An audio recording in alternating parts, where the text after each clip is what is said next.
Nuestro fútbol, lamentablemente, atraviesa uno de los momentos más oscuros de los últimos años y quizás de toda su historia.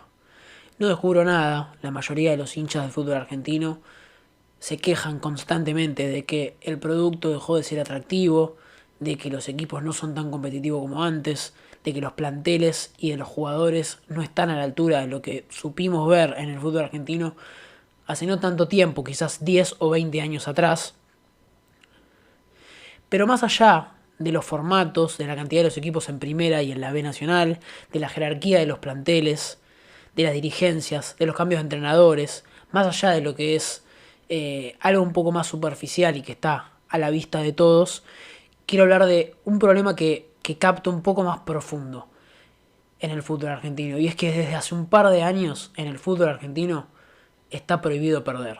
Para explicar mejor a dónde quiero llegar y para argumentar de cierto punto lo que quiero decir y de qué manera los factores que mencionamos y que vemos como grandes problemáticas del fútbol argentino agravan este factor de que en el fútbol argentino no se puede perder, quiero trazar una línea de tiempo que va a arrancar más o menos desde los descensos de River e Independiente en 2011 y 2013 hasta llegar a la actualidad, a día de hoy, a los primeros días y los primeros momentos del 2024 ya post Mundial de Qatar. Viajemos por un momento hacia los inicios de los años 2010, torneos cortos, apertura y clausura, que mayormente dominaban equipos denominadamente chicos, como pueden ser Argentinos, que fue campeón, Arsenal, que fue campeón, Vélez, que fue campeón en más de una oportunidad. Se me vienen a la cabeza equipos que proponían, que tenían una gran idea de juego, que jugaban lindo, campeonatos atractivos, con definiciones importantes durante las últimas fechas, con descensos, con grandes peleando los descensos. Obviamente sería hipócrita en cierto punto de mi parte comparar los planteles de estos equipos que nombro, que también jugaban, con los actuales, porque la situación económica de nuestro país lamentablemente empeoró y mucho, y eso obviamente afecta a nivel futbolístico también. Pero de todas formas, ponernos y setearnos en cierto punto los inicios de los 2010 con estos equipos nos ayudan a sentirnos presentes en una época que ya nos vibra demasiado lejos y la que pasaron menos de 15 años. En estos 2 años que fueron tan fundamentales para la historia de nuestro fútbol, se hicieron realidad los descensos de 2 de los 3 equipos grandes que restaban por ascender en el fútbol argentino. River en 2011, Independiente en 2013. En cierto punto, y no me malinterpreten, obviamente ambos descensos fueron para ambos equipos lo más trágico quizás de su historia. Quiero plantear una especie de diferencia entre lo que sería la situación del fútbol argentino si uno de los grandes, sea River, Independiente, Boca o el que quiera, desciende en el actual formato del fútbol argentino.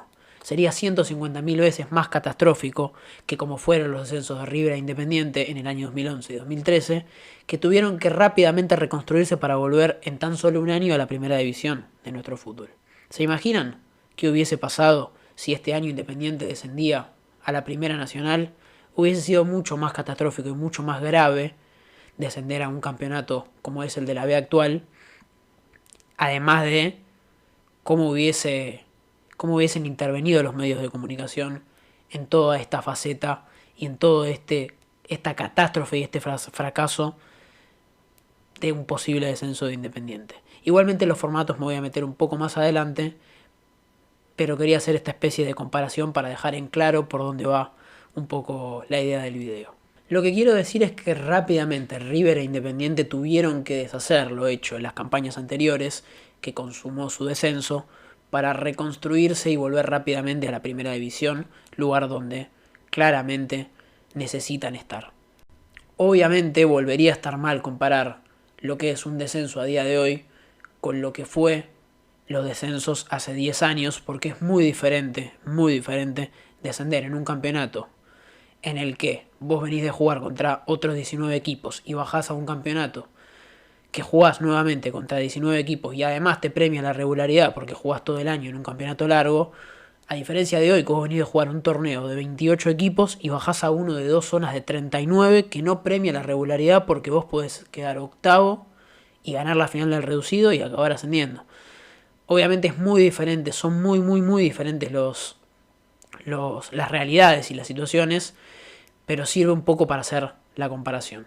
Ya dejado atrás los años 2011 y 2013, en los que, bueno, como decimos, es creo yo el puntapié inicial de esta línea de tiempo para argumentar sobre por qué en el fútbol argentino actual está totalmente prohibido perder, pasamos al 2014, que es un año que me viene al dedo para hacer esta comparación.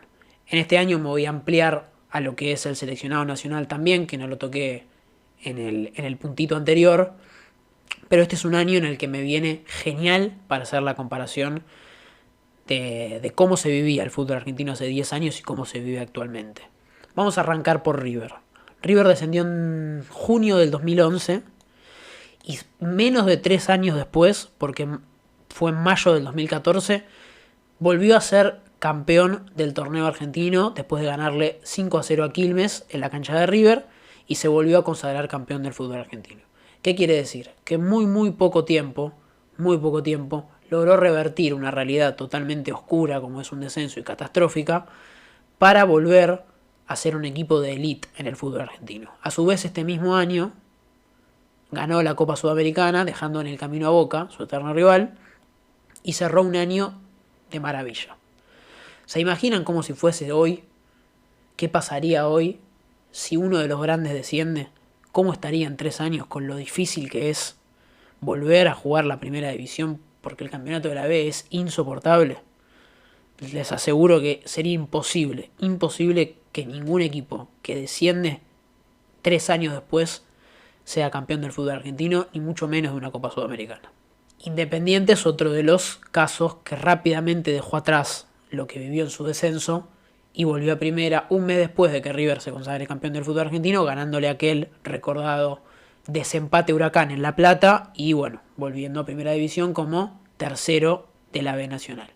Otro ejemplo de alguien que rápidamente deshizo lo que sucedió en el descenso y volvió rápidamente al lugar que pertenece. Y acá es donde me voy a ampliar también para poner un poco más de contexto al plano seleccionados, porque la Argentina después de 24 años, después de perder la final en Italia 90, volvió a jugar una final del mundo en la que, bueno, nada, todos conocemos el resultado, gol de Götze, Alemania campeón del mundo por cuarta vez en su historia, y la Argentina subcampeona.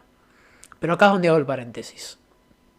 Absolutamente nadie se acuerda de ese equipo, de ese particular equipo del Mundial de Brasil 2014, como unos fracasados, como unos perdedores. De hecho, fueron recibidos en el país con aplausos, fueron bien recibidos. Fue un equipo que a pesar de no tener todos los gustos cumplidos de un principio, logró ir poco a poco ganándose a la gente. De hecho, recuerdo en este momento, se me viene a la cabeza una entrevista de Martín Souto post final.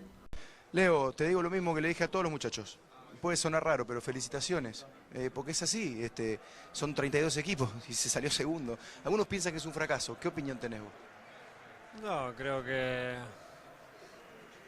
venimos de muchos años no pasar cuartos de final y hoy poder jugar la final y poder disputarla de igual a igual a una gran selección. Creo que merecimos un poco más, que no tuvimos la suerte de otro partido. Creo que hoy nosotros los de arriba no supimos definirlo porque tuvimos ocasiones todo. Pero bueno, si bien es un golpe muy duro para nosotros por cómo se perdió, porque es una final del mundo y no pudimos llevar la Copa Argentina, creo que nos vamos con la cabeza en alto. A lo que voy con esto es que si River en 3 años logró volver del descenso, ganar una Copa Sudamericana y salir campeón del campeonato nacional, e Independiente volvió a primera en año y piquito, y Argentina, que fue subcampeona del mundo, digamos, perdedora, fue recibida en el país con aplausos, era tan grave perder hace 10 años, aún en las catástrofes de perder una final o descender, que es el gran debate de hoy en día. Era tan grave perder. No me malinterpreten. Absolutamente todos jugamos para ganar, todos queremos ganar. Nadie habla de perder como algo que se aplaude, eso es cierto. Todos jugamos para ganar. Pero a lo que voy, estos equipos, en cierto punto, Independiente y River, lograron construir desde esa derrota, desde ese fracaso. Marco la palabra fracaso como una especie de llevarlo al extremo. Pero lograron construir desde ahí. Después, Independiente, en el campeonato siguiente, que sale campeón Racing, sale cuarto. O sea que le va bien después de volver del descenso. Y River, como digo, ganó la Copa Sudamericana, dejando fuera a Boca. Y fue campeón de la primera división. En caso de la selección, bueno, obviamente que las Copas Américas, las dos perdidas con Chile, sumaron un hartazgo de la gente muy grande con una generación que ya tenía los días contados. Pero bueno, también fue un equipo que, a pesar de perder, pudo ser aplaudido, pudo ser respetado y hasta se valoró lo que se hizo. Después de tantos años de que Argentina no juegue ni siquiera una semifinal del mundo, el hecho de competir hasta los últimos 10 minutos en una final de un mundial y hasta merecer ganarla, en ese momento no fue algo poco valorado. De hecho, se lo valoró un montonazo. Pero bueno, vamos a seguir con este análisis. Antes de seguir, quiero destacar un punto que se me había pasado un poco de largo.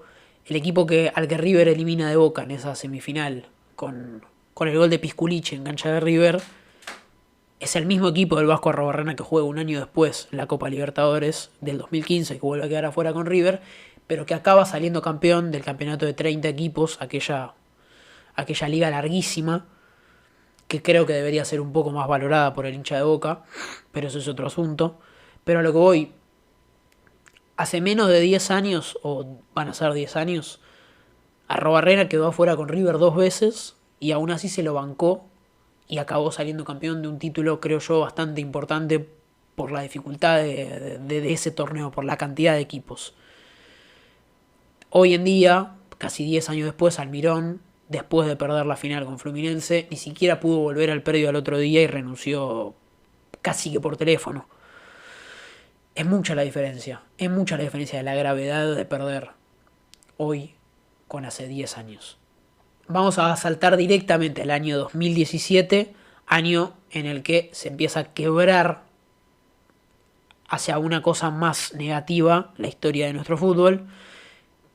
Solamente para dar un dato de color, para aclarar en este momento, el 29 de marzo del año 2017, Claudio Tapia, el Chiqui, asume como presidente de la AFA y esto vamos a empezar a tenerlo presente para luego abordarlo con más profundidad algunos minutos más adelante. El Chiqui asume en medio de la campaña 2016-2017, un campeonato que todavía tenía 30 equipos y tenía un formato de mitad del 2016 y mitad del 2017, y post las dos finales de Copa América que ya empezaban a torcer la actualidad de la selección. Ya la crítica empezaba a ser un factor común, ya como mencioné hace un ratito, había un hartazgo muy grande en la gente. Ese equipo que había sido hasta aplaudido después de perder con Alemania por lo que había entregado durante todo el Mundial, ya no era mirado con buenos ojos. Y acá es cuando en la desesperación y en la presión de te estás por quedar afuera del Mundial en la eliminatoria, hay que buscar un técnico. Bausa lo echan con muy poquitos partidos como seleccionador, llega Sampaoli y creo que acá la selección nacional marca un punto de partida de lo que va a ser varios años después el fútbol argentino para el resto de sus clubes. Hoy es muy normal ver equipos que no consiguen resultados y se echa a los técnicos a los 5 partidos, cambia el técnico todo el tiempo, buscan como la solución corta porque la presión de afuera es muy muy grande. Es cierto que quedarte afuera de un mundial en ese momento con Messi era un papelón, pero se empieza a marcar una tendencia de querer solucionar todo con parches. Por su parte, para dejar el 2017 de lado, los clubes del fútbol argentino en el plano internacional quizás se mostraron más fuertes que nunca. Lanús jugó una semifinal espectacular con River y terminó jugando en la final de la Copa Libertadores. Cabe destacar que un equipo que es denominado chico en tu país juegue una final de la competición más fuerte a nivel continental es algo que siempre hay que aplaudir y siempre hay que valorar. Y en la Copa Sudamericana, Independiente fue campeón en el Maracaná después de ganarle a Flamengo, el mismo equipo que decimos pudo de alguna u otra forma después del descenso reconstruir algo. Después, lamentablemente, volvió a destruirlo, pero pudo construirlo de la mano de todas las campañas que vinieron, desde la vuelta en el 2014, este campeonato que les menciono terminó cuarto, hasta la obtención de la Copa Sudamericana 2017 y la participación en la Copa Libertadores 2018. Llegamos al año en el que para mí se produce un quiebre que va a ser muy difícil de cambiar en el fútbol argentino. En primer lugar, vamos a hablar del Mundial de Rusia 2018, mundial que todos vamos a recordar seguramente por la crisis que se vivió puertas para adentro en Rusia. Nadie sabe realmente qué fue lo que pasó. Lo que sí sabemos todos es cómo desde acá y desde los fuertes medios de comunicación ya se empezó a instalar esta misma crisis y empezó a aparecer la palabra fracaso y fracasados como algo casi normal. La desesperación era tremenda en ese momento, pero que aparezca tan fuerte la palabra fracasos y fracasados hizo que innovar para ese mundial sea totalmente imposible y que salvar ese fracaso con manotazos de ahogado sea la única manera de sacar adelante ese mundial para la selección y quizás también ese mandato para el Chiqui Tapia. Pero en el plano nacional es en realidad donde yo creo que cambió todo para siempre en el 2018, principalmente por culpa de la final de Madrid. Todos la vamos a recordar, obviamente, desde el día de la lluvia a la cancha de Boca hasta lo que fue el 9 del 12, pasando por los piedrazos de Libertador y Monroe. Pero creo que fue la final de Madrid la que rompió psicológicamente al fútbol argentino. Obviamente, no me malinterpreten, me parece que está perfecto la chicana de los hinchas de River, me parece que no hay que romper con la esencia del fútbol y de que hayamos tenido la suerte de tener una final tan importante cuando nosotros estuvimos vivos para verla, pero me parece que fue la final de Madrid justamente la que en cierto punto destruyó la psiquis e instaló esto de que no se puede perder y del fracaso en el fútbol argentino. En primer lugar, obviamente llegar a una final de Copa Libertadores ya es algo sumamente valorable. Boca es el que más veces la jugó 12 veces contando la que acaba de perder con Fluminense. Y en 60 y pico de ediciones convengamos que es algo bastante difícil de llegar. Y por otro lado, quiero destacar, antes de pasar al análisis de lo que produjo la final de Madrid, el papel que ocuparon los medios de comunicación, cómo elevaron a algo gigante la declaración de Mauro Zárate de que el que pierda se tiene que ir al país, llevándolo a un punto de que realmente era debido a muerte. Recuerdo un mes de un país totalmente quebrado por lo que fue esa final, que fue frenética, pero instalando esto de que realmente era un partido de vida o muerte, que significaba la muerte de uno de los dos clubes, como no pasó en los descensos de River e Independiente, que rápidamente volvieron a instalarse en el plano nacional e internacional. Pero obviamente, como todo lo que pasa, los efectos comienzan a verse más adelante, por eso para analizar bien lo que sucedió y cómo impactó la final de Madrid tenemos que pasar al post-Madrid. La mañana siguiente de la final de la Copa Libertadores, Guillermo renunció como técnico de Boca y si bien varios hinchas coincidieron en que era un ciclo cumplido, fue el que marcó fue el primero, mejor dicho, en marcar esta tendencia de ante un fracaso una renuncia.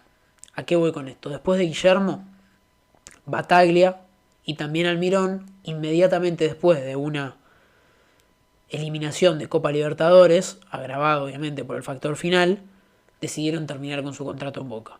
Guillermo a la mañana siguiente, Almirón, que fue el último que perdió en la final, también al otro día no llegó ni siquiera a volver al predio, y empezaron a marcar esta tendencia de que ante un fracaso, al otro día se termina el contrato como entrenador de Boca. Y esto antes no era así. El último en perder una final de Libertadores antes de Guillermo fue Falcioni, que siguió siendo el entrenador bastante tiempo más. Y mencionamos antes al Vasco Arrobarrena, que siguió siendo técnico de Boca bastante tiempo después de haber perdido 2 veces con River y de haber quedado 2 veces afuera con River. Y logró la obtención de aquel campeonato que ya mencionamos hace algunos minutos atrás. ¿Se imaginan qué hubiese pasado si Guillermo hubiese seguido siendo entrenador de Boca para la Copa Libertadores 2019 y haya tenido el tiempo y el espacio de solucionar estas cosas en las que Boca fallaba? Quizás ese Boca defensivamente no era el mejor, era un poco verde, como como se dice vulgarmente. Yo creo que si hubiese tenido el tiempo y el espacio de mantenerse en el cargo de cara a la siguiente edición de Copa Libertadores, hubiese sido de vuelta un candidato real Boca a ganarla, y yo creo que quizás la suerte hubiese estado de su lado y podría haberse consagrado campeón. Era un equipo que jugaba bien, le faltaban un montón de cosas, claramente, pero eso se consigue cuando vos estás mucho tiempo en un cargo y cuando vos te animás en cierto punto y te das el lugar a perder y desde la derrota construís. Hoy en verano todo el mundo extraña los torneos de verano, lo que fueron los campeonatos en Mar del Plata, donde todos los grandes se enfrentaban y jugaban partidos espectaculares. Hoy es imposible que se juegue un partido de verano, mucho menos un superclásico, por varios factores. No me voy a meter en lo que es la infraestructura, la policía, los gobiernos, los municipios, porque eso es un tema de quizás otro video o quizás alguien que se dedique a una investigación. Pero yo creo que hoy ambos clubes prefieren ahorrarse jugar un amistoso de verano, no por la jerarquía de los partidos, porque no vemos un superclásico entretenido, no recuerdo bien desde cuándo, sino porque está tan dramatizado el superclásico, tan dramatizado y tan grave es perder un superclásico. Primero, que ya no se lo juega, porque no se juegan los partidos. En los últimos partidos fueron 1-0, Boca no arriesgó, 1-0 en cancha de Boca, River no arriesgó. Partidos muy muy flojos. Y después porque estoy seguro que ambos clubes prefieren ahorrarse el drama de jugar un partido en un verano que no vale para nada un superclásico. Estoy seguro. Ambos dos equipos deben finales entre sí, finales que deberían jugarse en canchas neutrales con las dos hinchadas. ¿Por qué no se juegan esas finales? Bueno, por dos principales factores. Porque la única vez desde que Boca y River tuvieron que jugar después de Madrid un superclásico en estadio neutral fue la vez en la pandemia que se enfrentaron en el Kempes y Boca lo eliminó por penales por la Copa Argentina, pero después no volvieron a tener que enfrentarse en cancha neutral. Primero porque vender una o dos finales, no me acuerdo bien cuántas deben, una o dos finales al mundo como producto, digamos, entre Boca y River, sin hinchadas de los dos equipos, es un papelón. Y después porque seguramente a ninguno de los dos clubes, a ninguna de las dos gestiones de los clubes, ni a ninguno de los dos equipos futbolísticos, o sea, cuerpos técnicos y jugadores, de ninguno de los dos clubes hoy en día les es conveniente jugar una final en un Boca River, repito, por lo dramatizado que está. Hoy en día, si vos perdés una final contra tu clásico, te tenés que ir. Y es algo terrible, porque Boca y River son los dos más grandes, por lo cual son los dos que más deberían enfrentarse en instancias decisivas en campeonatos. Es totalmente lógico. El Barcelona y el Real Madrid juegan un montón de veces la final. Y aún así Xavi perdió el otro día con el Real Madrid y no se fue al otro día. Porque en el Barcelona tienen esa capacidad de aguantar en la derrota y creer y confiar en un proyecto. Cosa que acá está totalmente destruido. Sin embargo, después de Madrid no todo es malo, no todo es caótico. Después de Madrid, en realidad después del Mundial de Rusia, arrancó el ciclo Scaloni. Acá un acierto de Tapia y hay que reconocerlo. Arrancó el ciclo Scaloni, quizás el único ciclo exitoso en toda esta línea de tiempo que analizamos. El único ciclo que realmente tuvo el tiempo y tuvo la capacidad, a pesar de haberse llenado de críticas, de construir justamente desde eso, desde la crítica, desde la derrota con Brasil en la Copa América, desde los porrazos en los amistosos, desde las críticas, pero críticas de verdad. El único que pudo construir desde eso y generar confianza, renovar toda una generación, fue justamente el seleccionado de Scaloni. El único que pudo construir sobre eso. Valga la redundancia, que es el único que realmente es un ganador. El único que realmente podemos decir que es el gran ganador de toda esta línea de tiempo. El equipo de Scaloni. No es casualidad. Vos podés laburar lo que quieras, pero tenemos que estar acostumbrados a perder, boludo. Lamentablemente lo que hay. Tenemos que saber que podemos perder. Porque, primero, que hace un montón de años no ganamos nada. Y segundo, que forma parte del juego y forma parte del aprendizaje. La puta madre, porque si no, es muy fácil. Nadie nunca va a jugar tranquilo. Nadie nunca va a jugar tranquilo. Vos venía a un mundial, mejor de las condiciones que estamos. No había. Lamentablemente o positivamente pasó, y si pasa por los puntos y nos reponemos, que tranquilo que vamos y competimos, y cuidado si nos reponemos, porque vos después de recibirte matazo te reponés y decís, amigo, ahora no hay quien nos pare, pero lo importante es reponerse. Seguro. Pero no reponerse de lo futbolístico, porque de lo futbolístico nos vamos a reponer, nos vamos a reponer, no tengo duda, porque jugamos bien todo. Y bueno, ya después de Madrid nos queda por analizar la pandemia. La pandemia obviamente fue terrible para todas las ligas y para todos los clubes del mundo. No se puede hacer distinción al fútbol argentino, pero sí cabe destacar que fue en la pandemia donde empezó a romperse el formato. Antes de la pandemia teníamos, creo, 24 equipos en primera, hoy en día tenemos 28 y casi 40 en la Primera Nacional. Fue acá cuando se empezaron a suspender los descensos justamente por la pandemia. Pasó un bicho volando, me asusté. Fue acá cuando se suspendieron los descensos, cuando se cambiaron los formatos de los campeonatos, y fue acá donde justamente se hizo un sistema, gracias a estos formatos que yo digo que se cambiaron, que blinda en cierto punto a todos los clubes de no perder tanto. Porque claro, vos tenés 28 equipos y un descenso. 28 equipos y 2 descensos. 40 equipos y 3 descensos en la Primera Nacional. Es un sistema creado para que nadie pierda demasiado. En la B, por ejemplo, hay 16 equipos juegan el reducido. Vos tenés en cierto punto 16 equipos a los que en la campaña les fue bien, por más que después asciendan 2, que son muy pocos.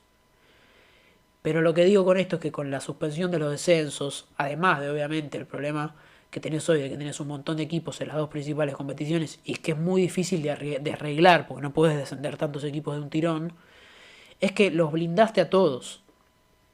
Hiciste que en cierto punto nadie pueda perder tanto y además dramatizaste descender, dramatizaste perder. Porque obviamente si vos sos el único que desciende en 28 equipos, es un garrón terrible. Le pasó al Aldo Civi hace no mucho, que fue cuando descendió, los jugadores se fueron del predio con los autos quemados. O sea, una locura realmente. Justamente lo que hiciste con esto es blindar a todos para que nadie pierda demasiado y a su vez dramatizar a un punto terrible la derrota. ¿Me explico a dónde va esto? ¿Y cuál es la herencia que recibimos para el 2024? Bueno, es complicada. No tenés que ser un genio para analizar que la actualidad del fútbol argentino es muy difícil en cuanto a formatos, jerarquía, cantidad de equipos en las dos divisiones. Pero este miedo, esto psicológico, también es una herencia muy muy grave que recibe el fútbol argentino de cara a este 2024. Boca y Colón, que fueron los dos clubes que se jugaron quizás partidos más importantes en el cierre del 2023, dejando de lado la final de la Copa de la Liga, no la quiero desprestigiar, pero quiero ir puntualmente a estos dos partidos. Boca, porque son también los dos extremos de una final y un descenso. Boca salió a jugar esta final con Fluminense prácticamente con miedo, cuidándose, porque yo no tengo dudas de que este drama de que si vos perdés la final se acaba todo al otro día, cuando yo creo no es así, porque podés construir de esa final que vos perdés, porque tenés un proyecto de jugadores jóvenes en el caso de Boca que te va a servir para siguientes ediciones. Yo creo que a los protagonistas seguramente les llegue ese miedo, ese de sentir es ahora o nunca más. No es ahora o nunca más, sigue el fútbol. Y de hecho los grandes triunfadores en el fútbol son los que hoy en día construyen proyectos, construyen equipos. Lo mismo con Colón. Jugó la final prácticamente de local. Era mucho más grave para Colón descender por el contexto. Y el partido de Colón fue miedoso, fue temerario, justamente por eso. Yo creo que a los protagonistas eso también lo sienten, es una presión insoportable. O sea, el fútbol argentino para los jugadores también es insoportable. No solo para los jugadores, para los entrenadores también. ¿Cuántas veces hemos escuchado a entrenadores decir que el fútbol argentino es una trituradora de técnicos? Duran 5 partidos en cada club, es imposible llevar a cabo un proyecto. Es este nerviosismo de los hinchas, de resultados al instante de los dirigentes, porque claro, si no quien paga, esos son los dirigentes. A su vez los entrenadores también son cómplices de esta situación porque genera que todo el tiempo tengan trabajo, porque todo el tiempo están rotando entre los mismos clubes, pero también son las víctimas, porque no pueden construir un proyecto en ningún club, no se puede construir nada a largo plazo, no se puede tener un trabajo estable, no se puede hacer absolutamente nada. O sea, todo el sistema, entrenadores, jugadores, hinchas, dirigentes, todos son víctimas y a su vez todos son responsables de la situación. No quiero mezclarme demasiado, pero creo que la situación con los entrenadores también es un ejemplo de esto, de que es un sistema que está totalmente roto por esto de que no se puede perder, porque un hincha de alguno de los equipos de mitad de tabla para abajo, dígase, por ejemplo, Sarmiento, va a llegar a competir a nivel internacional, que esto es algo que el formato de 28 plazas hizo justamente que haya más posibilidad de que equipos que nunca habían jugado una competición continental la jueguen, va a poder disfrutar de las noches de Sudamericano, Libertadores, si quisiese, solamente con un proyecto a largo plazo, con trabajo, no cambiando. Tomo el ejemplo de Sarmiento, es el primero que se me viene a la cabeza. No cambiando al entrenador porque no se ganan 3 partidos seguidos. Así es muy difícil, es muy complicado. Como ejemplo, como contraejemplo, mejor dicho, claro, tenemos lo que acabamos de mencionar, la selección argentina, la única que pudo construir desde el fracaso, de la derrota, de la crítica, la única que pudo armar un proyecto serio con una espalda terrible. Hoy es la única que pone un centro de scouting en Estados Unidos, que va a poner un predio en Estados Unidos, a diferencia de, por ejemplo, Boca y River, que cada vez tienen planteles de menor jerarquía, pueden incorporar cada vez menos, sacando el contexto económico, obviamente. Pero es justamente la contracara. Lo único que pudo construir desde la crítica, desde la derrota, desde el fracaso, es el seleccionado nacional. Y es al único que le ha ido excelente. También por esto Scaloni seguramente vaya a dejar de ser el entrenador después de la Copa América, porque él sabe también lo exagerada que está la derrota y que en algún momento le va a tocar perder. Ojalá, nosotros decimos, no sea nunca, ojalá que dirija el próximo mundial y lo vuelva a ganar, pero en algún momento vas a perder. Y el envión va a ser fuertísimo, por eso yo creo también que él decide correrse. Porque él sabe que en algún momento va a perder, lo dijo en la conferencia de prensa. Nadie gana siempre. El problema es cuando perder es tan pero tan grave que te tapa lo que podés hacer bueno o lo que ya hiciste bueno. Ese es el problema. Y por eso hasta lo único que ha funcionado en estos últimos años de fútbol argentino también se empieza a quebrantar por lo mismo. Por el miedo a perder, porque no se puede perder. Porque es imposible perder. No quiero hacer mucho más largo este video, creo que quedó bastante largo, más que nada en comparación a lo que fue el primero hablando de Diego Martínez, que pueden verlo. Está en el canal. Pero quería compartir esta reflexión a la que le vengo dando vueltas hace un par de días. Creo que obviamente hay mucho más para analizar. Hay un factor social muy importante en el argentino en sí, que es esto de la bronca, la impaciencia, se entiende por todos lados. Pero era un análisis que yo quería compartir y que creo que da mucho para hablar y analizar, y no se habla tanto. No se habla en ningún lado, porque en cierto punto los que deberían hablar de esto son también los cómplices, los que lo generan, los que lo agravan, mejor dicho. Me interesa saber la opinión de cada uno de los que vean este video en los comentarios. A mí me sirve un montón leerlos porque me dan además ideas para grabar para más adelante. Y no quería cerrar este video sin agradecerle a todos los que vieron el primero, que es gente que realmente me ha dado un montón de cariño. Saben todos a los que se los digo lo que siento por el gesto. Para mí es algo que es impresionante, que lo aprecio un montón. Me costó mucho arrancar con este proyecto, pero creo que sentir el apoyo de mucha gente me impulsa un montón y se los quiero agradecer en este breve final. Nos vemos de cara a próximos videos y me interesa escuchar y saber su opinión. Muchas gracias.